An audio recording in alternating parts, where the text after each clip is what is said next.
ETF index mutual funds నేర్చుకుని stock మార్కెట్లో రాణించాలనుకుంటున్నారా? వెంటనే ఈ నెంబర్కి కాల్ చేయండి. నమస్తే, సుమన్ టీవీకి స్వాగతం. ప్రస్తుతం మనతో పాటు స్టూడియోలో మాడుగుల శివప్రసాద్ గురుగారు ఉన్నారు. వీరితో మాట్లాడి కొన్ని సందేహాలని గురించి మనం తెలుసుకుందాం. నమస్కారం గురుగారు. ఆశీర్వచనం తల్లి. ఇప్పుడు మనకి 24న అమావాస్య వస్తుంది కదా గురుగారు. అయితే ఈ అమావాస్య రోజు మనం ఎలాంటి పూజలు అనేది నిర్వహించవచ్చు అంటారు అసలు? శ్రీ మహాగణాధిపతయే నమః. ఐం మహాసరస్వత్యే నమః. శ్రీ లలితాంబికాదేవ్యే నమః. అమ్మ, అమావాస్య, ఆషాఢ అమావాస్య, ఆషాఢమాసం అమావాస్య, శ్రావణ మాసం అమావాస్య, భాద్రపదం అమావాస్య. అమావాస్యలు ఏ అమావాస్య అయినా అమావాస్య అమావాస్య. ఈ అమావాస్య చాలా మంచిది, ఈ అమావాస్య చాలా చెడ్డది. ఏమిటికి ఆదివారము అమావాస్య వస్తే ఒక రకమైనటువంటి వాటికి మంచిది. ఏమిటి? యంత్ర పూజలకు వాటికి వీటికి కొంచెం అనుష్ఠానానికి వాటికి సంబంధించినటువంటివి మంచివని చెబుతూ ఉంటాం. అలాగే సోమవారము అమావాస్య, సోమవతి అమావాస్య అని వచ్చింది అంటే మనస్సు నిగ్రహముగా ఉండటానికి, మనస్సులో ఉండేటువంటి కోరికలు నెరవేరటానికి కావాల్సినటువంటివి కొన్ని చేసుకునేదానికి అవకాశాలు ఉన్నాయి. తాంత్రిక విద్యలలో అవి చేసుకోవచ్చు. అదే మంగళవారము అమావాస్య, మంగళకరమైనటువంటి అమావాస్య వచ్చింది అంటే ఎవరికైనా గర్భదోషాలు ఇట్లాంటివన్నీ ఉండి ఏదైనా ఇప్పుడు ప్రేమికుల మధ్య ఉండేటువంటి సమస్యలు, భార్యాభర్తల మధ్య సమస్యలు ఉండేటువంటి ఉంటే వాటికి చేసుకోవచ్చు. అలాగే బుధవారం అమావాస్య వచ్చింది అంటే మనకు జరిగేటువంటి కార్యక్రమాలు కొన్ని జరగాల్సిన నిరంతరము ఆ అడ్డంకులు తగులుతుంటాయి. ఆ అడ్డంకులు తగులుతూ ఉన్నప్పుడు వినాయకుడికి ఏమి చేస్తే అమావాస్య నాడు వాళ్ళ జాతకాలను బట్టి ఏం చేస్తే వాళ్ళకి ఆ పని సఫలీకృతమవుతుంది అనేది ఉంటుంది. అలాగే గురువారం దైవపరమైనటువంటి దోషాలు అలాంటివి ఏమైనా ఉంటే గురువారం అమావాస్య నాడు ఏం చేస్తే బాగుంటుంది? తాంత్రిక విద్యలకు, ఉపదేశాలకు, వాటికి వీటికి మంత్రం అనుష్ఠానాలు దానికి పనికొచ్చేటువంటివి ఏమిటో చూడొచ్చు. అలాగే శుక్రవారము అంటే ఆడవాళ్లలో కొన్ని ఇబ్బందులు అవి ఉంటాయి, కొన్ని వాటికి ఎట్లా ఏమిటి, వాళ్ళ ఎదుగుదలకు ఏమిటి అనేటువంటిది. అలాగే శనివారానికి దేహపీడకు సంబంధించినటువంటిది ఇది. ఇలా ఒక్కొక్క దానికి ఒక్కొక్క వారం ఏమిటి అనేటువంటి చాలా ఉన్నాయి. మనం ఏదో నేను మచ్చుకు ఒకటి రెండు అని ఇప్పుడు టీవీ ముఖంగా కొన్ని చెబుతున్నాను, ఇంకా లోతు విషయాలు చాలా ఉంటాయి వీటి గురించి. అందువలన ఇక్కడ అమావాస్య అని అనంగానే మొట్టమొదట ఏ అమావాస్య అయినా మనం పాటించాల్సింది ఏమిటి అంటే, చనిపోయినటువంటి పెద్దలు ఎవరైతే ఉంటారో పితృదేవతలకు సంబంధించినటువంటివి వాళ్లకు మనము చేసేటువంటి కర్మలలో భాగంగా అమావాస్య నాడు చేయాల్సిందే. అది ఎప్పుడు అపరాహ్న వేళ అన్నాడు. ఇప్పుడు నేను పొద్దున్నే చేసేసిన పని కొద్ది నేను పోతానంటే కుదరదు. 12 దాటిన తర్వాత ఆ అపరాహ్న వేళ అంటే భోజనం ఆ సమయం ఉంటుందన్నమాట. 12, 1 గంట ఆ సమయంలో వీళ్ళు తర్పణము అది వదులుకొని చేసుకొని, లేదంటే ఈ రోజు ఆ తర్పణం వదులుకోవటంలో నువ్వులు నీళ్లు వదలటం అనేటువంటిది చాలా అవసరం. ఆ నువ్వులు నీళ్లు వదిలితే పెద్దలకు, వాళ్లకు, పితృదేవతలకు వాళ్ళకి ఏమిటంటే వాళ్ళు ఒక సద్గతులు పొందటానికి అవకాశం. మరి ప్రతి మాసము వదులుతాము కదా, ప్రతి మాసము వదిలితే ప్రతి మాసము సద్గతులు పొందుతారా? ప్రశ్న అదే ఉంటుంది, అంతే, అంతకంటే ఏముండదు. ప్రతి మాసము సద్గతులు పొందుతారా అంటే ఖచ్చితముగా ప్రతి మాసము చేసేటువంటి దాన్ని బట్టే వాళ్ళు సంతృప్తి చెందడం. అంటే కొంతమంది తిథులు అవే చూసి చేస్తూ ఉంటారు, అలా కాకుండా ప్రతి మాసం చెయ్యొచ్చు అంటారు. ప్రతి మాసం అమావాస్య వస్తుంది కదమ్మా, ప్రతి అమావాస్య తిథి అదే అమావాస్య తిథి.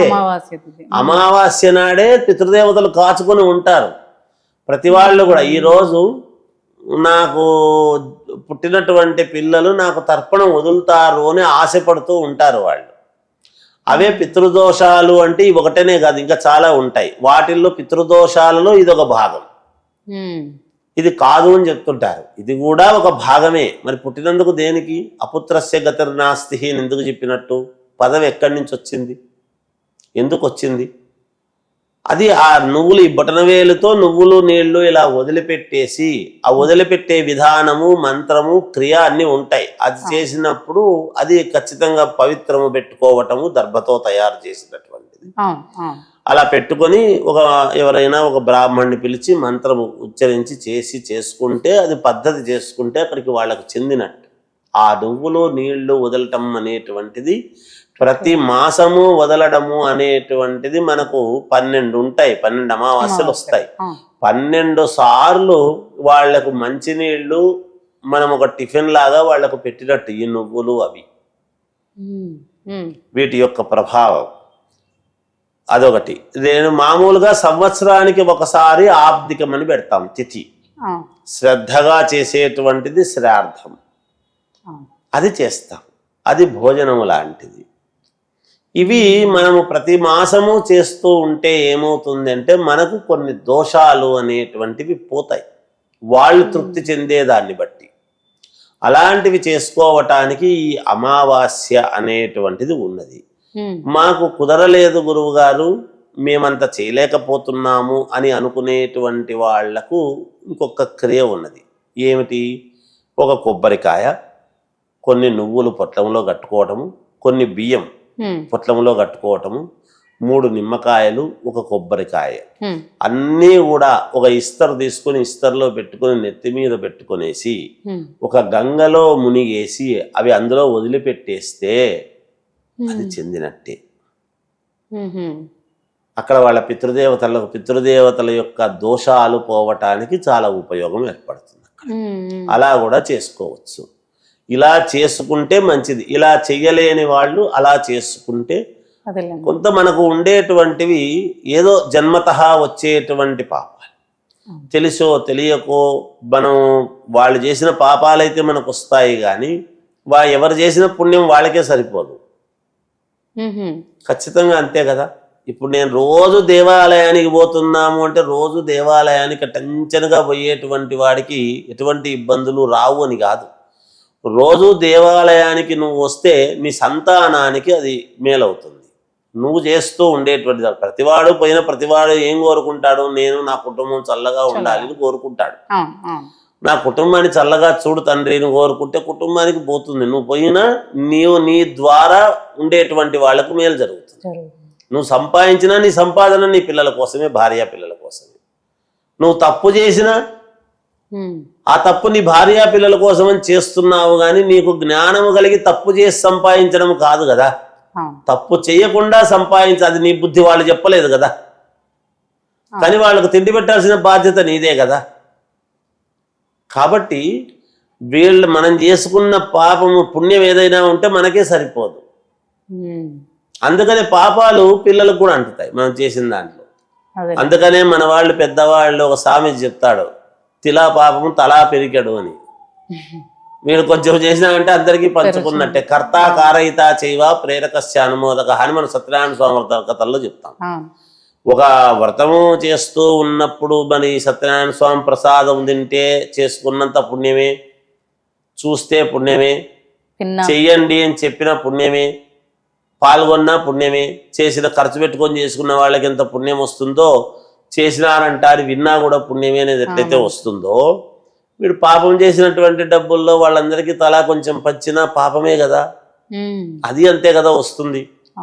అందువలన ఎప్పుడైనా కూడా అమ్మ పితృదోషాలు అనేటువంటివి పోవాలి అంటే వాళ్లకు చెయ్యాల్సినటువంటి ఇవి మనం చెయ్యాలి. అందుకనే మనము మనకు పుత్రుడు కావాలి, సంతానము పిల్లలు ఉండాలి అని కోరుకుంటూ ఉన్నది. అది వీళ్లకు బాగుండాలి అంటే ఇవన్నీ చెయ్యాలి.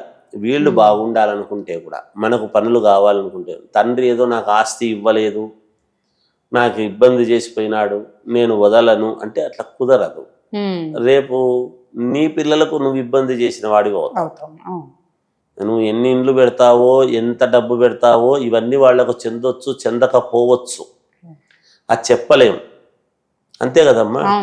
డబ్బు అనేటువంటిది, ఇండ్లు పొలాలు ఇవన్నీ ఏవి శాశ్వతము కాదు.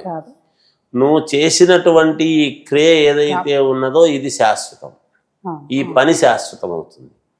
అందువలన అది జాగ్రత్తగా చేసుకొని అందరూ బాగుండాలని కోరుకోవాల్సినటువంటి. అలాగే గురుగారు, ధన్యవాదాలండి. జయోస్తు.